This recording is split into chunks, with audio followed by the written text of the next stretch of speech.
Welcome to the Ohio Adult Allies Podcast Season 2, where we are developing, inspiring, and empowering youth leaders. In this episode, we discuss nurturing young people who seek social justice.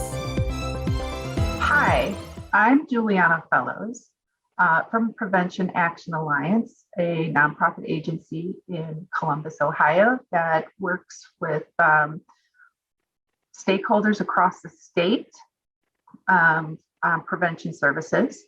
And I am the community prevention manager that oversees youth and young adult services. And I oversee, as part of my role there, I oversee the Ohio Youth-Led Prevention Network, which supports the Ohio Adult Ally Program, the arm of that network, of this network, of OYLPN. We like to use lots of acronyms in our world. So the Ohio Youth-Led Prevention Network is OYLPN. If I say OYLPN, now you know. And each year, Prevention Action Alliance hosts an Ohio Adult Ally Summit. Now, Adult Allies is the term that we use for adult professionals who are working with youth, whether that's a youth program, an after-school program, youth-led program. So Adult Ally is the term that we use for those professional adults working directly with youth, or in some way, shape, or form. And each year we host an Ohio Adult Ally Summit. And this event is intended as an educational, networking, and professional development opportunity for adult allies working with youth. Youth-led prevention programming in Ohio specifically is supporting adult allies in their initiatives where youth are leading the way in prevention messaging to their peers. This event provides content that enhances the theory and application of youth-led programming specifically in Ohio. At this year's summit, we have invited Emily Chiariello. Did I say that correctly, Emily? Oh, thank goodness. Emily is an independent consultant specializing in diversity and equity in K through 12 education. So welcome, Emily. And how about you start off by telling us a little bit about yourself?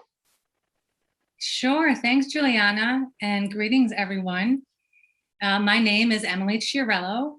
I am an anti-bias educator and an independent consultant. I do specialize in diversity, equity, and inclusion in K-12 classrooms.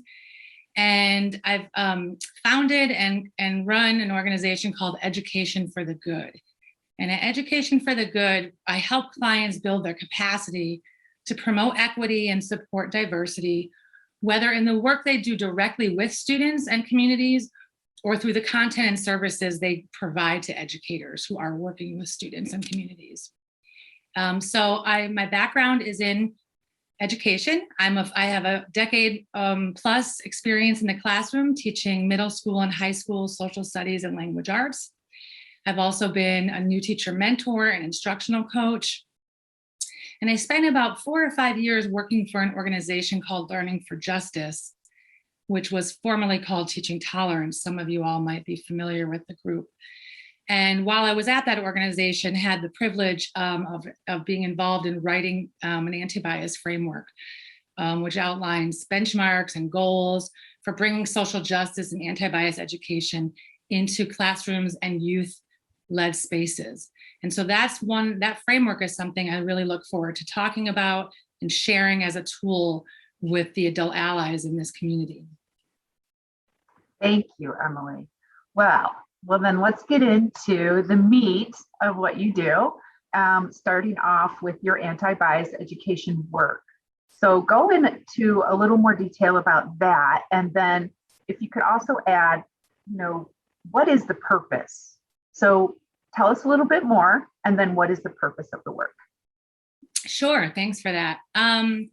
So the approach, anti-bias education, is an approach or a pedagogy that dates back to the 1980s And at least the work that I draw upon is from Louise Derman Sparks and her partner, Julie Olson Edwards, who in the late 80s wrote a book called Antibias Education for Ourselves, for Young Children and Ourselves. And in that text, the authors outlined some basic goals for anti-bias education. And those goals, I believe, really form a framework for whether formal framework for inside of teaching and learning spaces like classrooms, or informal education, like some of the work that adult allies are doing in youth-led programming. And what anti-bias education basically puts forth is this idea that learning ought to be transformative, that we can take a learning experience and use it to transform our communities, our societies, and our world. And it does that through really 4 big goals. And these are the lenses that I look at education through. And the first lens would be identity. And that is helping students know who they are and like who they are, helping students develop positive, healthy self-esteem and positive identity development. The second goal in anti-bias education has to do with diversity. And that is supporting students in learning about others, learning about what they share in common with others, how they are different from other folks, and having respect for those issues around sameness and difference. Once identity and diversity are sort of a foundation for the work, the really important element of justice comes in. So that is the third goal of anti-bias education, that young people will be able to identify unfairness and injustice when they see it, and to be able to really name the ways in which injustice hurts people and communities. And probably the final goal, and probably the one that I think is most sort of inherently connected to the mission that you all are doing in the Alliance, is action. And that action goal says that students not only know who they are, not only respect others, not only recognize unfairness, but they believe they can and must make a difference in the world. And so that action goal is really the call to action that educators and students really are, to your second part of your question, sort of what is the purpose? The purpose becomes action-based and action-oriented, so that once the foundation and identity, diversity, and justice have been laid, there are outcomes that really do result in transformation of communities. Thank you for that. I love that you said that education should be transformative. That's really speaks to youth-led programming. So in your words, you say education is transformative, and then that binding, that last element of anti-bias education, the action, that binding piece is, like you said, where we're putting into action to transform communities through educating our young people through youth-led programming and involvement in that. And so when you say transformative, we say empowerment. So that belief in one's ability to make changes and have them be changing not just the individual, but the community itself. So I love that transformative piece. And I love that last pillar, whatever you want to call it, that action piece, because that's really what we are engaging young people in doing, in taking action through the education of being involved in youth-led and taking that education and turning it into action. So I love that you defined it in that way and made that link.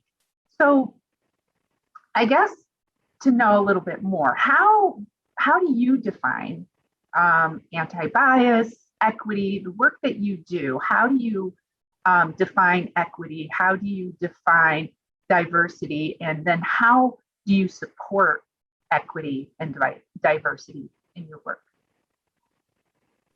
Sure. Well, just like you said, in your work, there are lots of acronyms. In this work, there's lots of jargon and lots of language, because we are trying to use accuracy of language to communicate where people are coming from. And so I think the language matters a lot. I don't want to put forth sort of a definitive, definition necessarily of any of these concepts, but I'll tell you a little bit about how I see them as the same and different. I think one useful construct that your listeners might be familiar with is the distinction between equity and equality, right? And so a lot of folks, you've seen the image online of three individuals trying to view a ball game, right? And they're sort of like standing, there's a fence in their way, they can't see the ball game, and so they're standing on, under the equality notion, they're standing on three equal, same boxes. And of course, that doesn't result in the outcome that's needed, because all three of these individuals are different heights, and standing on the same boxes just perpetuates the inequality. Equity, which is the goal that we're looking for in anti-bias education, equity says that we don't give everyone the same things, we give everyone what they need, right? We meet folks where they are, and we provide the resources and the context, the opportunity context for equal outcomes, equal access to outcomes. So I think that's one distinction that folks want to spend some time with, that equity does not mean the same. And that equity is really about providing structural adjustments for folks to have equal access. Another way I like to think about this in terms of educational equity, and I borrow this from a friend and mentor, Micah Pollack, who is a professor and racial justice advocate. She talks about educational equity in terms of climates or communities where every student and all groups of students have a full chance to develop their vast human talents. And so I really like that idea as a vision for a learning community where all students and all groups of students have a chance to develop their vast human talents. And I think that builds on your question about how to define diversity, because diversity is really just a descriptive word to talk about, who all is sitting at the table, who all is in the room with us, who all is here, and what are the gifts and assets and lived experiences we bring with us to the table. Equity is when we really work out, are we all included in the conversation? Do we all have a comfortable and decent seat at this table? Thank you. So if I'm hearing correctly, and this is could just be my interpretation, that diversity is kind of that action piece, like you said, recognizing who's at the table, or maybe who's missing at the table, and then which leads to, or could lead to, that equity, the systematic equity, however that looks. So as an adult ally, how can an adult ally who's working with youth introduce this information, anti-bias, diversity, equity? How can they introduce this to young people? Sure. Well, I think this is, in some ways, the answer to this is easier and more obvious than we might make it. The most obvious and important response is the way we introduce students to this work, or young people to this work, is letting them introduce it to us, letting them lead the way, hearing students clearly, hearing what students' interests are, hearing what students' needs are, where their concerns are, and then sort of using that as the target for where we're headed. Now, how to find out what student, that means that the work and the fun happens in, how do we learn our students? How do we learn what students are interested in? How do we learn what students are worried about and what students care about? And so that becomes a sort of collaborative allyship, which is why I really like this idea of adult allies. I even think that in a teaching and learning context, a teacher can be seen as an ally in that she is really facilitating the learning. She is not leading or constructing the learning. She is facilitating the learning or the experience for the young people. And so I'd say the first way to introduce is to really be culturally responsive to your students. That is, taking a look at what they are bringing into the space on a daily basis and building on that rather than importing our own narrative or our own agenda. But on a more technical level, I would say the social justice standards, which is a tool that Learning for Justice has developed, I mentioned it earlier, can really provide a roadmap to help do some of the technical planning and implementation of anti-bias work with students. And so and this will form this sort of skeleton or the outline of the talk I gave in December, which is how do we recognize when students are engaged in identity, diversity, justice, and action work? What does that look like? What are those skills? What are those competencies? And so we see that, for instance, in the justice domain, it's not just a matter of having students identify injustice or inequality. It's also having students identify in history figures who have fought against racial injustice, who fought against oppression. It's also about not just identifying moments of injustice and episodes of inequality in our history, but it's about naming and empathizing with the harm done by that injustice. And so there are sort of nuances or levels within each of those four domains: identity, diversity, justice, and action. And the social justice standards, this framework, really articulates what those sort of nuances and those levels are. And so then an adult ally can kind of use this framework to say, okay, before I jump into this justice topic, right? Let's say my students are interested in an issue around climate change, or my students are interested in an issue around substance abuse or an addiction, or students are concerned and focused on racial justice and policing, any number of issues that young people care about and bring up. Many of those issues are going to appear to live in the justice domain. But anti-bias education wants us to make sure that our conversations around those topics begin and carry through the identity and diversity piece, so that students are able to say, here's how this issue affects me personally, and look at their peer and notice that might not be the same for my peer. Or to say, here's what I uniquely bring to this issue, but here's how this issue affects other communities disproportionately. And so my point in saying that is to say that adult allies, I think, can really help around social justice by not just jumping right into the justice work, but maintaining and laying a foundation of identity and diversity so that students feel respected and valued in the work. Not only are you speaking to my profession, but also my passion.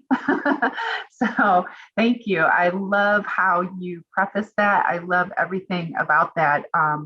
The fact that I think as adults and, responding to our current environment, I think our first, I don't know if it's a knee jerk or just a reaction, is to jump into that, social justice piece. But I love how you said we can't just jump into that without understanding or helping our youth understand their own identity and their own diversity and others' identity and others' diversity. So thank you for that. So as adult allies are working on these topics with youth, how do they create those safe spaces? And, when I say space, I don't just mean the room that we're sitting in, but just, that comfort level of having these conversations with young people and bringing this topic to the forefront. So how would an adult ally create a safe space with you to continue the conversation? Yeah, that's an excellent question and a huge part of the work. So thank you for that. I think, one thing I want to offer for folks to contemplate is the difference between a safe space and a brave space.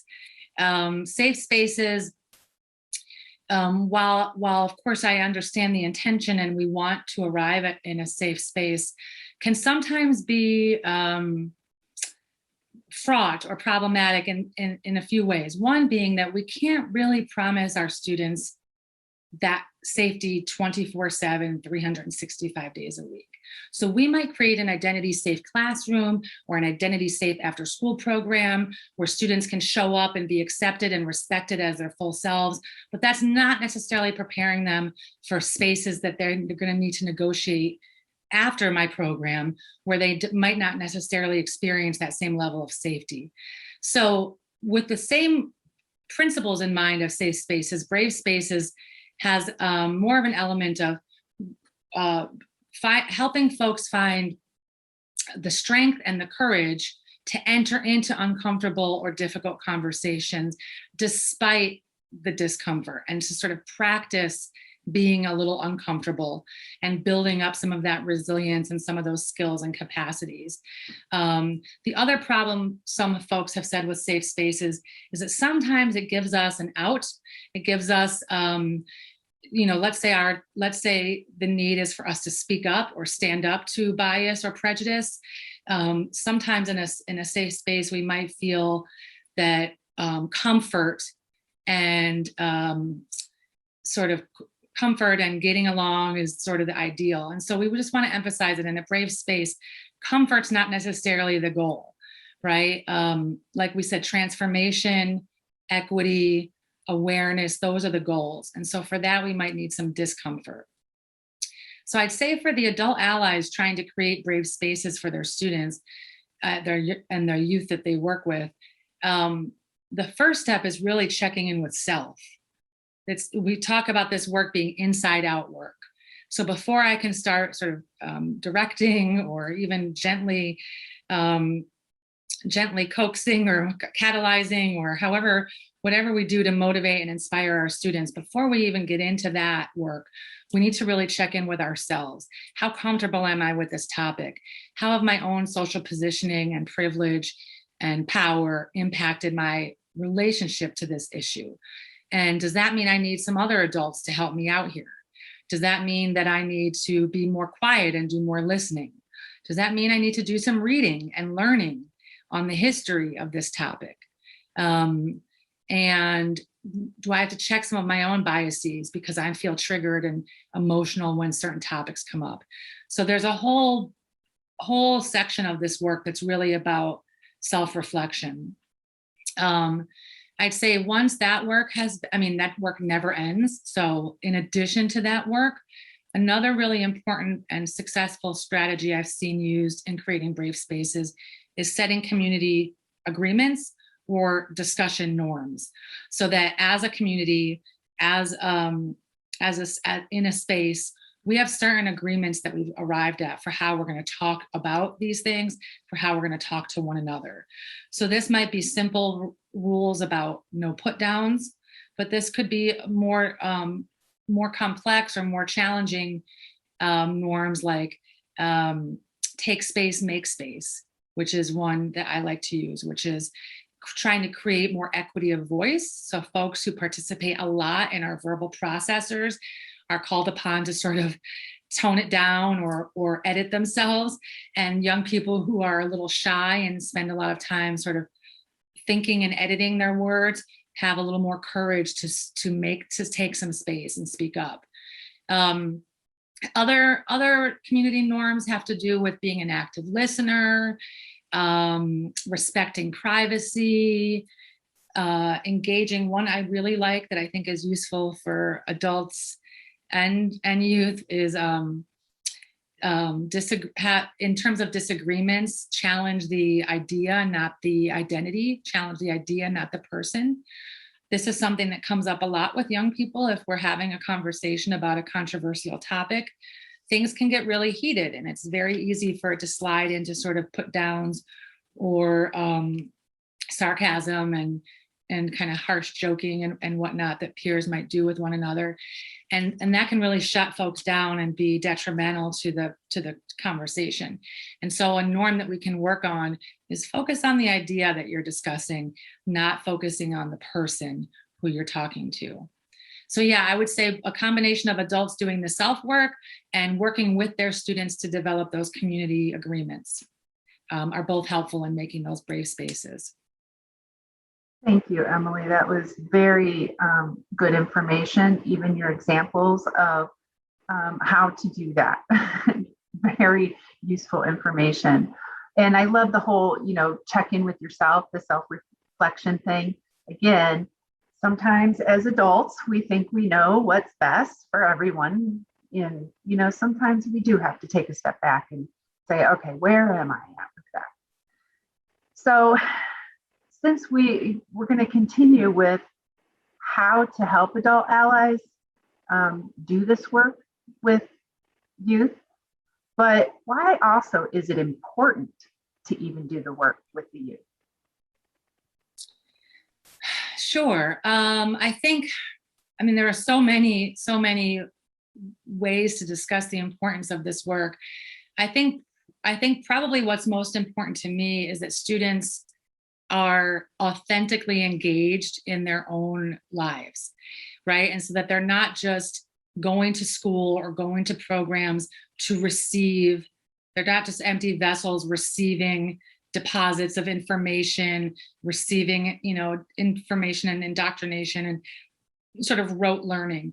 Social justice, anti-bias education really puts the student in charge of her own learning. And I don't mean a teacher becomes irrelevant, because the educator and the adult ally is central, but their role is more facilitative.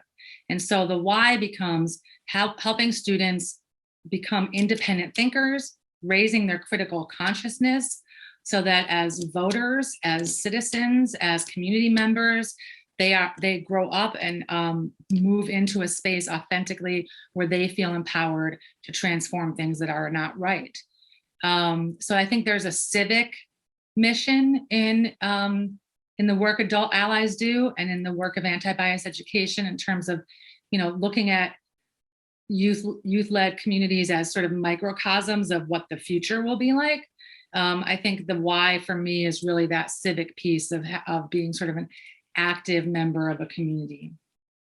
Yeah, and that what you just said completely speaks to the work of youth-led programming, that empowerment piece where we want young people to gain the information that they need, be a part of that information, be a part of developing it, and then taking it out into their communities, not just now in their culture now, but something that they'll carry forward with them as they grow into young adults and adulthood.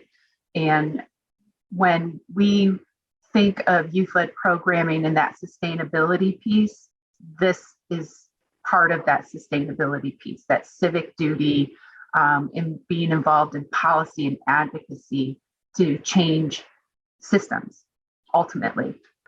What are some examples that you have seen where young people are engaged in the anti-bias, the social justice, the equity and the diversity? Where have you seen some examples of young people being engaged in this work? Sure. No, I love that question. And I think this is where we can really draw a lot of inspiration. I mean, we have some more sort of public and large scale examples in recent years. We have the young people from Parkland who really stepped up and took action around gun violence. And even in that example, we saw issues around intersectionality and identity becoming relevant, because those students in Parkland said, look, we're from a sort of privileged, affluent, suburban school setting, and gun violence has affected us. But let's talk about students and young people who have gun violence sort of surrounding them in a daily basis on a community level, students of color and young people around the country. And so those Parkland students made sort of a pledge to commit to solidarity with young people who might not look like them, but who are experiencing some of the similar injustices. So I like to draw inspiration from movement makers like those. You also, of course, since the summer and the racial reckoning of 2020, we see students really flocking to the cause of Black Lives Matter and justice in policing. And so you see more and more students engaged in that work. Some of that early work during the Trayvon Martin incident and murder was led by young people, the Dream Defenders, also in Florida. But what I like to draw on, what I'm most moved by, I mean, those are fabulous examples, and I think we should continue to look at those large movements and kind of organizing. But I'm inspired by the daily actions of young people who might decide to speak up to a peer who says something transphobic, who might decide to interrupt or speak up to an adult who has perpetuated a stereotype or a racial misconception during her teaching. And so some of the work I do is around this program called Speak Up at School, where instead of students thinking that action looks like these big, you have to be at a march or a rally and have a sign and have the right t-shirt and sort of becomes kind of performative, I like to think about students taking social action in their daily lives in small micro ways. And so what are the words that we can say when we're confronted with bias? What are some of the actions we can take when we witness prejudice? And so I see students doing that type of stuff, that type of action all of the time. Locally, there's recently a group of students organizing to object to some racist rhetoric of some of the adults in their community lately. And so they've sort of spoken up and said no and resisted that and are challenging that. You also see students get involved in some of the curricular decisions made that impact them. When certain classes have been canceled or removed, classes particularly around culture and race and identity, students rallying around those classes and supporting those educators and saying, no, we want to learn our hard history. We want to continue in this kind of critical, raising our critical consciousness. So I would say there's just a real spectrum of student action, from the large, movement making kind of actions to the smaller, sometimes even harder everyday actions of interrupting a peer. So yeah, all of it inspires me. So as the Ohio Youth-Led Prevention Network conducts its work with youth and the adults, supporting those youth, we too like to have that broad range of impact, whether we do host an annual rally, but we also, support our youth council, who identifies areas of focus, and how they address those areas could be through social media. They could be through conversations with their peers from their home groups. And then, the work continues through there. So I love that you gave such a broad range of examples, because, while those big events get a lot of attention, the little pieces that go on that don't necessarily get a lot of attention are just as essential. So thank you for that. That's right. Yeah, sure. So what would be some barriers? When we started off the year with our statewide youth council, they're telling us about their teen experience, what it's like to be a young person, and pressures and those types of things. But we also included so what are the barriers to your experience as a young person, and what you want to do, how you want to conduct the work that we do here in this small community. So then I will reflect the same question to you. What are some barriers that young people might experience to this work? Sure. I mean, I think young people suffer the impact of ageism, and this idea that sort of young people aren't smart enough or ready enough or mature enough, or don't sort of haven't earned or don't deserve certain amounts of kind of control or power or authority. And so that kind of condescension or patronizing sort of attitude that folks might have towards young people in the work, whether that's implicit or explicit, I think that's always going to be there.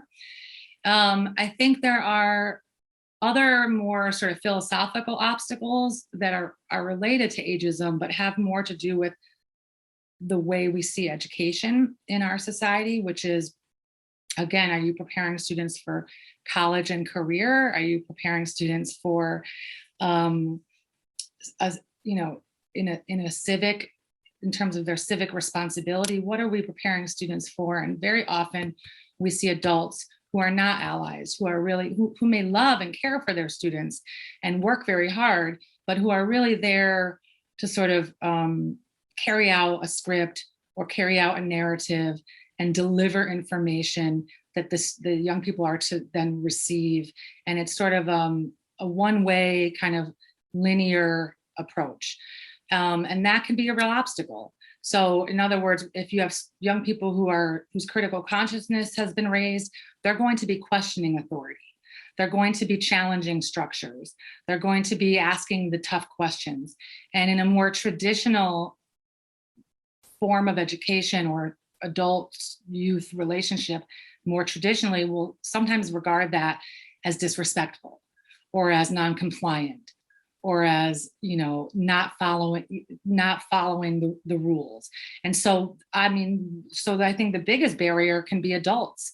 We need to get out of the way, and we need to adjust our philosophy and our pedagogy to understand that our young people are our partners in this work, in many ways are our leaders in this work.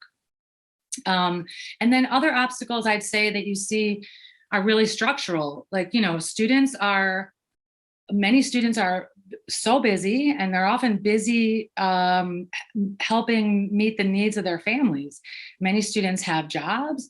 Many students have siblings that they're helping care for, relatives, elders, folks in their homes that are sick, or just don't have access to the same resources that other students have access to. And so whether that's through technology and social media, or through the funds for traveling, or just through sort of the invisible social networking of knowing people in places of power, I think some of those structural inequalities can impact students' empowerment, which is why it's really cool, when possible, to create more integrated spaces where young people from different communities can come together and share resources. But yeah, I'd say those are some of the obstacles, the philosophical ones that the adults kind of bring with us, and then the structural ones that students are dealing with in their daily lives. So as we are wrapping up, Emily, where can adult allies, or really anyone who's listening, where can they find more information on the work you do, and then any additional resources that you can provide? Sure. I definitely recommend folks check out the organization mentioned earlier, Learning for Justice. You can go to learningforjustice.org. Those materials are all free, and there's everything from lesson plans to films to planning tools. All of that, you just have to set up an account, but it's free and it's available to formal and informal educators alike. So it's a perfect place for adult allies. I also follow the Zinn Education Project. I follow a group called Teaching for Change. I follow the Human Rights Coalition's organization around gender diversity. And let's think of Rethinking Schools as another organization that might be interesting. These are all organizations that have magazines, websites with materials and tools on them. As far as following me, it's Emily Chiarello, CHIARIELLO, and you can follow me on Twitter, Facebook, LinkedIn, and check me out, Education for the Good. I'd love to be connected. I'm sort of a nascent social media person, but I'm definitely there. I'm definitely posting and conversing with folks on issues. And I look forward to meeting more adult allies and to having a even more robust conversation about anti-bias education coming up, I think, in early December. Yes, you are correct. Thank you for that information. And for Ohio Adult Allies, you can find more information on the OILPN, Ohio Youth-Led Prevention Network, at preventionactionalliance.org. but that will also lead you to ohioadultallies.com, which also has their own website and is filled, just packed with resources and information about youth-led prevention in Ohio. Additionally, like Emily just said, our Ohio Adult Ally Summit will be virtually this year, as it was last year, and it is December 3rd. If you go visit preventionactionalliance.org, the save the date is on the website. Registration is not yet open, but you have just gotten a preview of some of the content that will be available to adult allies at the summit. Participation or registration will be limited, so keep stopping back at the preventionactionalliance.org page for more information, including registration to come. As we wrap up, one final question. What is a final piece of advice, Emily, do you have for adult allies, or really any adult working with youth, thinking about incorporating this work? Yeah, thank you for that. And before I answer that, I want to say I had sort of a delayed brain moment a minute ago, and I just recalled the name. Welcoming Schools is the organization through the Human Rights Coalition that I was recommending. And Welcoming Schools is a great organization with resources for how to be an adult ally to LGBTQ plus students. So that's a resource I encourage you to check out. In terms of advice for what comes next, I think this is really about sort of courage and bravery. I know that sounds almost counterintuitive, but for us as adults to sort of step outside of our sage on the stage kind of role, and really have the courage to sort of step into the unknown, because when you turn conversations over to young people, really great things can happen, but it can be a little scary because you don't know where you're going. You don't know where you're headed necessarily, and you're not the captain of the ship. And so I think having first that courage and that bravery to sort of let go of perfection and let go of control, I think is really important. And then a second thing, I think you asked for one, but I'll pull in a second thing, is to just continue to be increasingly educated yourself.